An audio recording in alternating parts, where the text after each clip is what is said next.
Civil සංවිධාන හා සමිති එකතු සිවිල් සංවිධානයක තුලද මාධ්‍යාකට පැමිණි සිවිල් මාධ්‍ය මම ප්‍රියන්ත වික්‍රමසිංහ සිවිල් සංවිධාන සමිති කමිටුවේ දායක සමාජික සහෝදරණී දැන් මම හිතන්නේ දැන් විශේෂයෙන්ම දැන් මේ වෙනකොට ව්‍යවස්ථා සංශෝධන ගැන දෙවෙනි සංශෝධනය කරනවා කියන එක ප්‍රකාශ වෙලා තියෙනවා.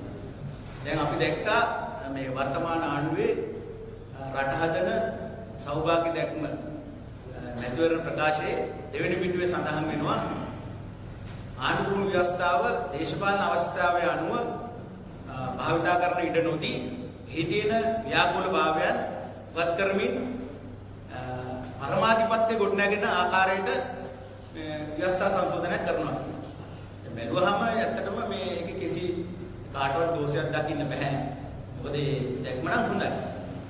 රටේ පරමාධිපත්‍ය ගොඩනගෙනවා නම් දේශපාලන වශයෙන් පටු විදිහට කල්පනා කරලා ඒ අවශ්‍යතාවයන් වලට ව්‍යවස්ථා සංශෝධන නොකර එතකොට ඒවා ව්‍යවස්ථාදායක විධායකයා අධිකරණය අතර ගැටුම් ඇති නොවන ව්‍යාකූල දේවල් කියනවනේ ලිහලා හොඳ දෙයක් කරනවා නම් ඒකට කවුරුත් විරුද්ධ වෙන්නේ නැහැ. නමුත් මේ වචනේ පරිසමාප්තාර්ථයෙන් මේ කියන දේද භාවිතයට දාන්න කියන කාරණාව තමයි අපි සලකා බලන්න තියෙන වැදගත්ම කාරණාව. දැන් ඒක ගත්තාම අපි දන්නවා දැන් 1972 ජනරාජ්‍ය ව්‍යවස්ථාව හැදුවේ හදන විදි තිබුණා එලිමහන් රංග පිටික එළි. නමුත් අපි දැක්ක 78 6න් 5ක ඡන්ද බලයක් ලබාගෙන ජයග්‍රහණ හැදුවා ව්‍යවස්ථාව. එතකොට අපි කවුරුත් ඒකට කිව්වා ඒකාධිපති ව්‍යවස්ථාවක් මේක ඉතාම භයානක එකක්. මේකට විරුද්ධව රටේ උද්ඝෝෂණ පවා ඒ කාලේ ඇති. මම උසස් පෙළ කරද්දි මට මතකයි ආචාර්ය එන්.එම්. පෙරේරා පොතක් ලියලා තිබුණා 1978 ආණ්ඩුක්‍රම ව්‍යවස්ථාවේ විවේචනාත්මක විශ්ලේෂණ කෘතිය කියලා. මේක ඉතාම විශාල විග්‍රහයක් කරලා දුන්නා මේ ඒකාධිපති ව්‍යවස්ථාවේ තියෙන භයානකම. මේ ව්‍යවස්ථාවේ පැතිකඩ ගණනාවක් ගැන ඉතාම ලියපු හොඳ ග්‍රන්ථයක්. එතකොට අපිට දැක්ක භාවිතය තුල අපේ ජීවිත කාලය තුල භාවිතය තුල අපි දැක්කා ඒව ප්‍රතිපල. ඒතර ඒ නිසා තමයි ඔය හැම දේශපාලන පක්ෂයක් විසින්ම ආදාහඬු හොබවන විපක්ෂයේ හිටපු එතකොට ජනතායතුරු ඇතුළු සියලු දේශපාලන පක්ෂ සිවිල් සංවිධාන හැමෝම විසින් මේ ඒකාධිපති ව්‍යවස්ථාවේ තියෙන බලය විධායක ජනාධිපති බලය අහෝසි කරන්න ඕන ඊට වඩා රටේ ජනතාවට වග කියන රටේ මුස්ලිම් දෙමළ සිංහල සියලු දෙනාටම එකඟත්වයකින් එයාගේ සංස්කෘතික වටිනාකම් අනන්‍යතාවය රැකෙන පරිදි සාමකාමී ජීවත් වෙන්න පුළුවන් ව්‍යවස්ථාවක් හදන්න ඕන කියන කාරණාව ගෙනයි.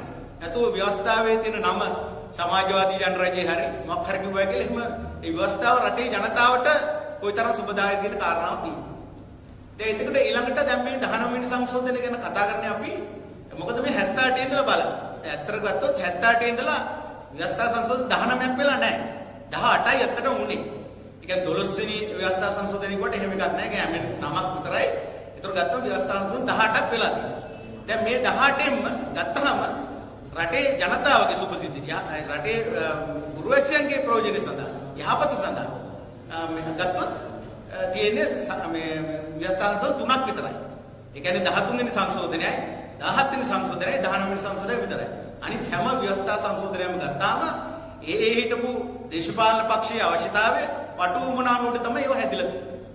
එතකොට මේ රටේ 13 වෙනි සංශෝධනය ගෙනාවේ එක්තරා විදිහකට ඉන්දියාව මැදිහත් වීමකුත් එක්ක වුණාට ඒකේ මේ රටේ තිබිච්ච සුළු ජාතිකයන් බලය විමර්ශනගත කිරීම කියන කාරණාව පදනම් කරලා පළාත් සභාවකට ඉඩම් මුදල් පොලිස් බලතල ඇතුළුව දෙන්න ඕන කියන පළාත් සභාවකෙනක 13 වෙනි සංශෝධනය ගෙනා.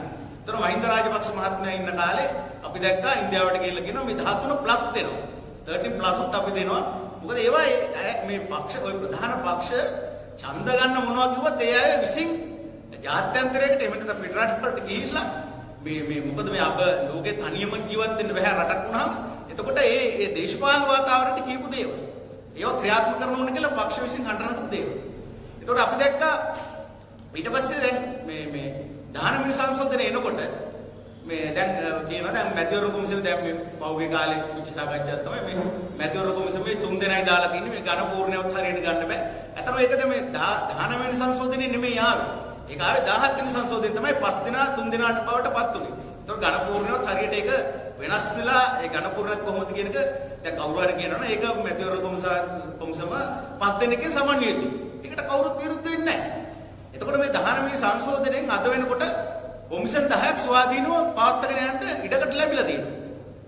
ඒ කියන්නේ පොලිස් කොමිෂන්, මැතිවරණ කොමිෂන්, අල්ලස්සා දූෂණ කොමිෂන්, එතකොට ඉඩම් කොමිෂන්, මුදල් කොමිෂන්, රාජ්‍ය සේවා කොමිෂන්, අධිකරණ සේවා කොමිෂන්, ප්‍රසම්පාදන කොමිෂන්, ඊළඟට ගත්තාම සීමා නිර්ණය කිරීමේ කොමිෂන්. මේ විදිහට කොමිෂන් සභා 10ක් ස්වාධීන තියෙනවා. දැන් මේ පහුගිය කාලේ මේකට ගහපු තව එකක් තමයි මේවා ඉන්නේ මේ NGO කාර්ය. රාජ්‍ය නෝන සංවිධාන විසින් තමයි ඕම මෙහෙවන්නේ. ඒ නිසා මේ කිසි ප්‍රජාතන්ත්‍රවාදයක් නැහැ. රාජ්‍ය නෝන සංවිධානෙක ඉත්තෝ ඔය ඉන්නේ. ඒ නිසා මේකට අපිට රටේ ජනතාවට වගේන රජයේ ජනතාව හිතවාදී දේවල් නෙමෙයි මේ අය සිද්ධ කරන්නේ. මේ ජාත්‍යන්තර කොහේ හරි ඉන්න කට්ටියගේ උමනාව ඉෂ්ට කරන එක තමයි මේ සංවිධාන වලින් නියුක්ත කරන්නේ. ඇත්තට මම මේක හොයලා බැලුවා. සම්පූර්ණ බොරුවක්. මොකද මේ ඉන්න කොමිෂන් සභාවල රාජ්‍ය නෝන සංවිධාන වල හිටලා තියෙන එක්කෙනෙක් තමයි විශ්‍රාමක එක්කෙනා. එක නියෝජ්‍යයි. මොකද කොමසාර්ස්වරු මේ කොමිෂන් සභා 10 ගත්තාම කොමසාර්ස්වරු 47 දෙනෙක් ඉන්නවා පත් වෙලා. ඒත් 47 දෙනා එක්කෙනෙක් විතර රාජ්‍ය නෝන සංවිධානයේ විශ්‍රාමක එක්කෙනෙක් බවට පත් වෙලා තියෙනවා. අනිත් අය ඉන්න කවුද? අභියාචනාධිකරණ විනිසුරුවරු හිටපු. එතකොට විශ්‍රාමක විනිසුරුවරු. ඊළඟට ශ්‍රේෂ්ඨාධිකරණේ හිටපු විනිසුරුවරු ඉන්නේ විශ්‍රාමක. ඊළඟට ඉන්නවා රාජ්‍ය පරිපාලන අමාත්‍යාංශයේ හිටපු ලේකම්වරු විශ්‍රාමකයෝ. ඊළඟට ඉන්නවා වෘත්තකයෝ, නීතිඥවරු, එතකොට කවුද ඉංජිනේරුවරු ආදී වෘත්තිකයන් ඉන්නේ. දැන් ගත්තොත් අපි දැන් උදාහරණයක් ගත්තොත් ප්‍රසම්පාදන කොමිටුව. දැන් මම දන්නවා ප්‍රසම්පාදන කොමිටියෙන් කරන්නේ මේ ප්‍රසම්පාදන කොමිටුවේ සභාපති ඉන්නේ විදුලි බල මණ්ඩලයේ හිටපු ඉංජිනේරුවෙක් වගේම ජ්‍යෙෂ්ඨ සාමාන්‍යිකාරයෙක් හිටපු නිහාල් වික්‍රමසූරිය මහත්මයා. එතුමා ඉල්ලා ඊටාම මම කියන්නේ විදුලි බල මණ්ඩලයේ ඊටාම කවුරුරේ බැලුවොත් ඕන කෙනෙකුට පාලකයන්ගේ පැත්ත වගේම සේවකයන්ගේ පැත්තත් ගත්ත නීති රීති උඩ හොඳ විනයක් උඩ පාලනය කරපු සාමාන්‍යකාරයෙක්. හොඳ ඉංජිනේරුවෙක්. එහෙම නැතුව මේ රටක් විනාශ කරන්න හරි සේවකයන්ගේ පැත්ත අරගෙන හරි එහෙම කරපු කෙනෙක් නෙමෙයි. තාම නීති රීති උඩ තාම හොඳ විදියට සාධාරණ තද ඇත්තටම බැලුවොත් දැන් මේ කතාවට කියන මේ තද පාලකයෙක් එන්නේ. තද වුණාට කමක් නැහැ. ප්‍රශ්නේ තියෙන්නේ ඒක ප්‍රජාතන්ත්‍රවාදී කියන කොයි දිශාවටද කියන තමයි ප්‍රශ්නේ තියෙන්නේ. දැන් එතකොට මොකද්ද මේ ප්‍රසම්පාදන කොමිටුව අපි ගත්ත උදාහරණයක් මොකද්ද ඒකේ කරන්නේ? ඒකේ කරන්නේ රජයේ සේවකයන්ට නීති රීති හදන එක. රජයේ සේවකව වැඩ කරන ආකාරය පිළිබඳ නීති රීති හදන එක. එතකොට මේ නීති රීති හදලා ඒවා ඉදිරිපත් කරනවා. ඉදිරිපත් කරාම ඒවා ව්‍යවස්ථාදායක සභාවේ එම සම්මත වුණාට පස්සේ කැබිනට් එකට දාලා ඊට පස්සේ දැන් මේක නීති බවට පත් කරලා දෙනවා. එතකොට දැන් මේවා අපි ගමු රජයේ සේවකවට නීතිය හරියට ක්‍රියාත්මක කරනකොට ඇත්තටම කිසිම පුරවැසියෙකුට අසාධාරණ සිද්ධ වෙන්නේ නැහැ. මොකද ඒක දේශපාලන ඇඟිලි ගැහිම් වලින් තොරව කරනවා. දේශපාලන ඇඟිලි ගැහිම් වලින් තොරව කරන හැමෝටම යුක්තියක් සාධාරණ කිෂ්ට වෙනවා. එතකොට දැන් මේ රජයේ නිලධාරියෝ ඒක හරියට කරන්නේ නැත්තම් ඒකට පැමිණිලි කරන්න පුළුවන්. ඒතර මේ කොමිසමට පැමිණිලි කළාම කොමිසමට පුළුවන් එක්ක අමාත්‍යාංශයේ විශේෂ භාර ලේකම්වරයාට ඒ සම්බන්ධව පැමිණිලි කරන්න. එහෙම නැත්නම් අධිකරණයට පැමිණිලි කරන්න. ව්‍යවස්ථාදායක සභාවට පැමිණිලි කරන්න. කෝප් කමිටුවට පැමිණිලි කරන්න. මේ වගේ පුළුවන්කම තියෙනවා. ඒතර මේක හොඳ නැද්ද? මම කියන්නේ මේ ඡන්දෙ දුන්න නොදුන්න හැමෝම තේරුම් ගන්න ඕනේ දෙයක් තමයි අපි මේක අවබෝධයෙන් අපි මේ ග්‍රහණය කරගන්න ඕනේ. අවබෝධයෙන් අල්ලගන්න. අවබෝධයෙන් සහායක දෙන්න. මොකද මම හිතන්නේ නෑ මේ රටේ බහුතර ජනතාව මේ ඡන්දෙ දුන්නා කියලා මේ අය මේ කොමිසම සභාවල මොකද මේ 19 වැඩක් නෑ. දැන් මම බලාපොරොත්තු අඩුම ගානේ මේ සතුටුනා මේ දැන් සාමාන්‍ය කතානායකවරයා කියන කෙනා මොන පක්ෂයෙන්වත් උනත් එයා එතනට මධ්‍යස්ථව ටිකක් සමතුලිතව වැඩ කරන්න ඕන කෙනෙක් ස්පීකර් කියන්නේ. මහින්ද අභිවර්ධන සාමාන්‍ය වගේ අදහස් තිබුණේ සාමාන්‍ය හොඳ කෙනෙක් කියලා. මම මේ එතුමා මේ කරපු සාකච්ඡාවක් බැලුවා. ඒ ආවම 19 කියන පිස්සුවක්. මේ ව්‍යවස්ථාවතර ඔක්කොම 19 පිස්සු. මෙහෙම මේ විත්ෙක්කල් කරලා තියෙන අමුණු කතාවද. ඉතින් මෙහෙම විතර ආණ්ඩුව මතය කියන්නම් කතානායක විදිහට යා මධ්‍යස්ථ විතර ව්‍යවස්ථාදායක සභාවේ ඇතුළේ පාර්ලිමේන්තුවේ ස්වාධීනව අපක්ෂපාතව තීන්දුව දෙයි. ඊට පස්සේ දැන් අපි දැක්ක ආණ්ඩුව බණ්ඩාරනායක වැඩ කරලා තියෙනවා. වගේ විවිධ අය මේ මොන පක්ෂයේ හිටියත් පාර්ලිමේන්තුවේ කතානායකතුරු වැඩ කරනකොට විජයමු ලොකු බණ්ඩාර ගැන තියෙනවා. එතකොට කරුජයසූරිය මහත්මයා ගැන තියෙනවා. ඒ වගේ තීන්දුව තියෙනවා. එතකොට ඒ අය විසින් යම් සමතුලනයක් කිරීම සඳහා තමයි කතානායකතුරු. එතකොට කතානායකවරයා විසින් මම කියන මාධ්‍යට ඇවිල්ලා කිව්වහම මේක කිසි වැඩක් නැහැ මේවා මෙහෙමයි කියලා මට නම් ඉතින් ලොකු ප්‍රශ්නයක් ඇති වුණා. එතකොට මොකක්ද ඉදිරි කාලෙදී මේ පාර්ලිමේන්තුව තුල බලාපොරොත්තු වෙන අපිට සමතුලිතභාවය අඩුම ගන්න. ඒ කියන්නේ පාර්ලිමේන්තුව පදන විවිධ මත තියෙන පුළුවන් මොකද නමුත් ඒක තුල ගැටීම උඩ ඒ සාකච්ඡාව උඩ ජනතාවට හොඳ වෙන දේවල් තමයි සිද්ධ වෙන්නේ. මොකද අපි කවුරු හිතුවත් අපි ඡන්ද දුන්නේ මෙයාට අපේ පක්ෂෙ මෙයායි කියලා හිතාගත්තට නෙවෙයි ප්‍රතිඵලය එළියට එනවා. ප්‍රතිඵලය කියන්නේ අපි අපිට අසාධාරණ සිද්ධ වුණොත් අපි පොලිසියට ගිහිල්ලා පොලිසියට ගිහිල්ලා අපේ කරුණු දැක්වුවාම අධිකරණයට ගිහිල්ලා කරුණු දැක්වුවාම ඒ කරුණේ සාධාරණ වෙන්නේ කියලා තමයි හැම මිනිස්සුම බලාපොරොත්තු වෙන්නේ. ඒක දේශපාලන ඇඟිලි ගැහිමක් උඩ නම් සිද්ධ වෙන්නේ.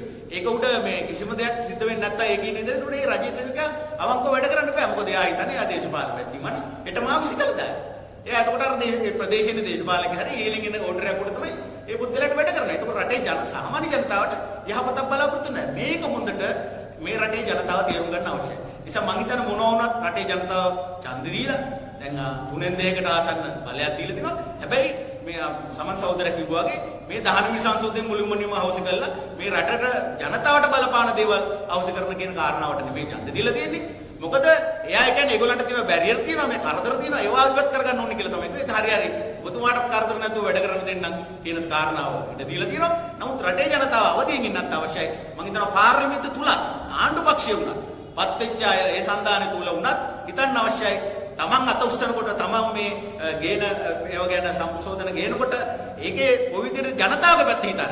නැත්තම් තමන් මොකද മന്ത്രി වැඩුපක් ගන්න විශ්‍රාම වැඩුපක් ගන්න එහෙම නැත්තම් පක්ෂ වෙනුවෙන් වැඩ කරලා යන්නේ නෙමෙයි. රට හදන්න රට ගැන නම් කතා කරන්නේ. ඒ අඩුගානේ සෞභාග්‍ය දැක්මේ තියෙන ඒ දෙවෙනි පිටුවේ තියෙන ඒ පරිසමාප්ත අර්ථයෙන්වත් ව්‍යවස්ථා සංශෝධන කළ යුතුයි. නිසා ඒ සඳහා ඒ දිශාවට ලක් වෙන්න ඕනේ කියන එක තමයි අපි කියන්නේ. ඊට අමතරව සිවිල් සංවිධාන උත්සමතිහා බෞද්ධ සංවිධාන මේ රටේ ජනතාවට අපි ආරාධනා කරන මේ සම්බන්ධ අවදීන් ඉඳමින් මේ සම්බන්ධව ඉදිරි කාලේදී මේ ජනතාවට දැනට හරි තියෙන යම් අඩුපාඩු දුන්නත් ඒ තියෙන දේවල් ආරක්ෂා කර මේවා ඉදිරිය ශක්තිමත් කිරීම සඳහා යෑම දිශාවකට අපි අරගල කර යුතුයි මැදිහත් යුතුයි කියමින් මානීය මම ප්‍රියන්දේ